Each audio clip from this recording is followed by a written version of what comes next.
On April 12th, 2008, I was on my way home from a business trip to discover that my husband of nearly 18 years had read my journals. I was at the San Diego airport, and I looked down at my phone, and I noticed that a message had come in while I had gone through security. And just the sound of his voice made my knees buckle, and I found myself sitting on the carpet in front of the gate while people were boarding the plane around me. He said, "I read your journals. You better get your ass home. There's hell to pay." I don't remember boarding the plane. I don't remember flying. I didn't listen to any of his voicemails that had come in while I was in the air. And while I was in the car, I did not answer the phone. My motto, my entire life, has been never let them see me sweat. So the first steps I took were the most integral. In that car, I admitted to myself what I already knew to be true. I told the truth to someone safe, and I asked for help. I called a dear friend, and she said, "If I were you, I would not go home tonight."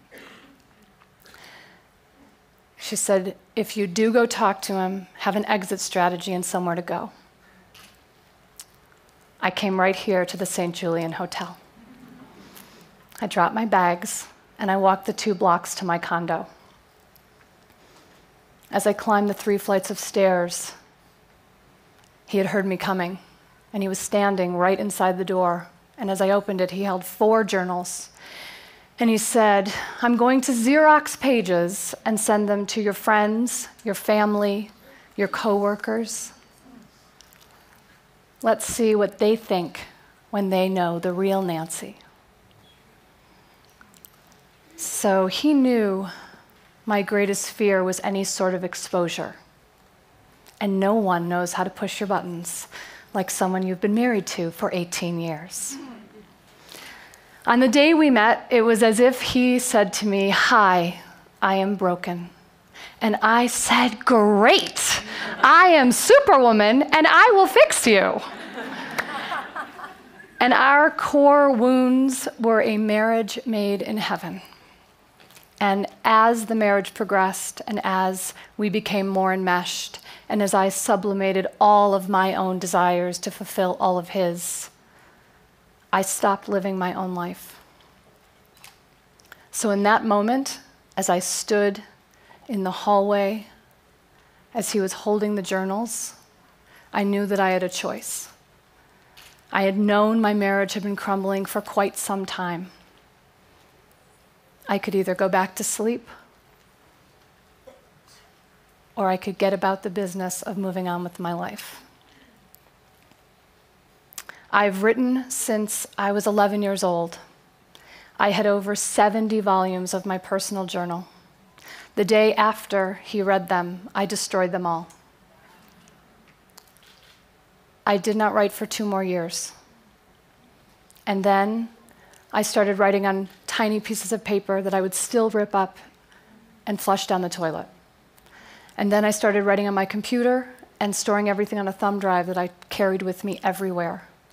And it wasn't until we were separated and I was living on my own that I felt safe enough to write in a book again. So the irony is not lost on me that I am the event director at Hay House. I have traveled around the world for over a decade with some of the greatest minds in the self-empowerment movement and have become close friends with many of them. But for all that time, none of their teachings would really land in me until I was willing to ask them for help. And I very clearly remember the day that I had to tell Louise Hay herself that I wasn't perfect. And she put her hands on my shoulders, and she looked deep in my eyes, and she said, "Darling, did you really think I thought you were the only person who was?" And I did. But in that moment, she became my personalized affirmation action figure. And in that moment, she taught me the value of transparency. And she taught me the value of trust. And she taught me that the only way that we can truly have real connection is when my vulnerability can meet yours. I had been spending my entire life projecting an image of perfection to the world, managing the perceptions of others. It was far more important to me that you thought I was perfect and happy than that I actually be happy. And for most of my life, I actually thought happiness and fun were for other people.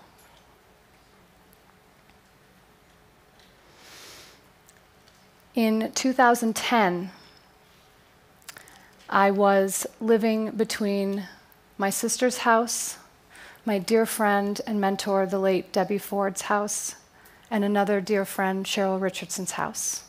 For the entire year, they were commandeering his voicemails, they were commandeering his emails, and they were trying to help me extract myself from a cult-like brainwashing situation.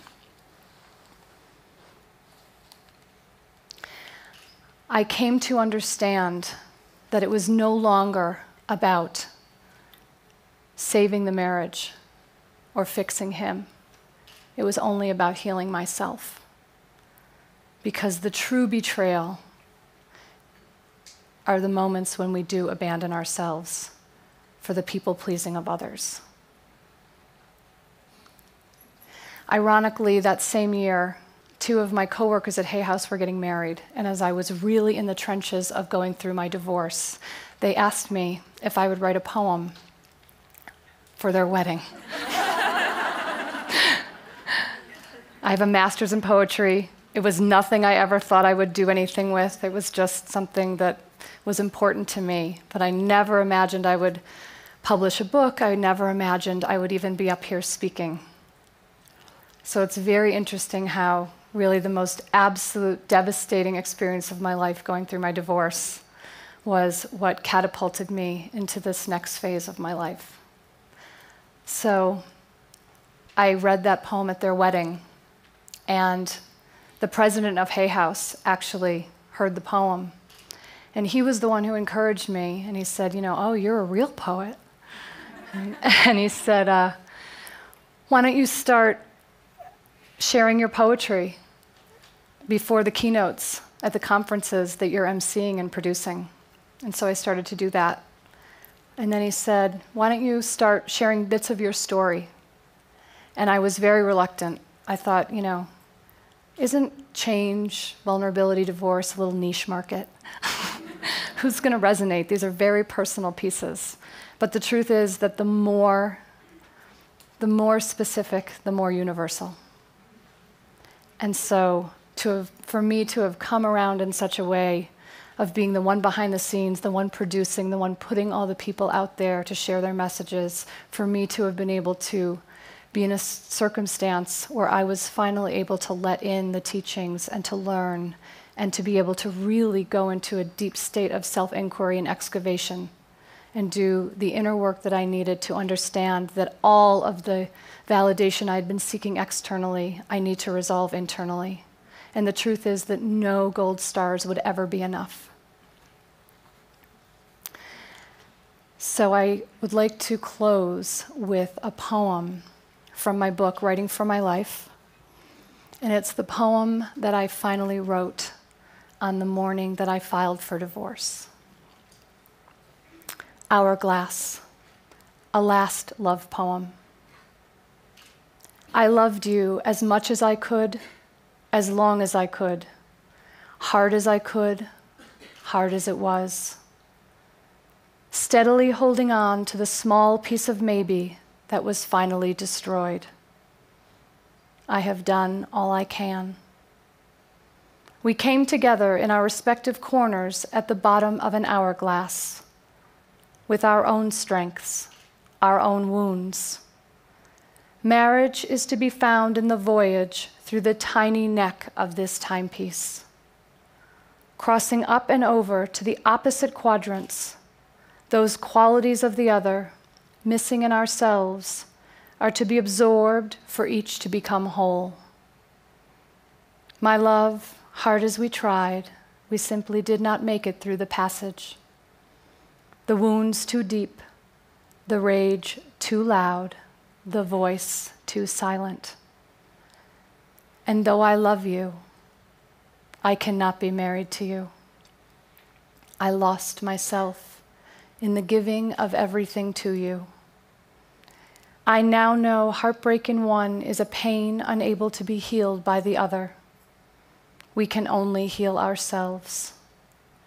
For months, I have been nowhere and everywhere, wheeling my home behind me into the havens of others. Now, I need to land safely inside the space of my own. I was starving to death before hunger finally saved my life, waking me to desire. And now you are free from the wanting more than I could give, and I will love you beyond the wound. Thank you.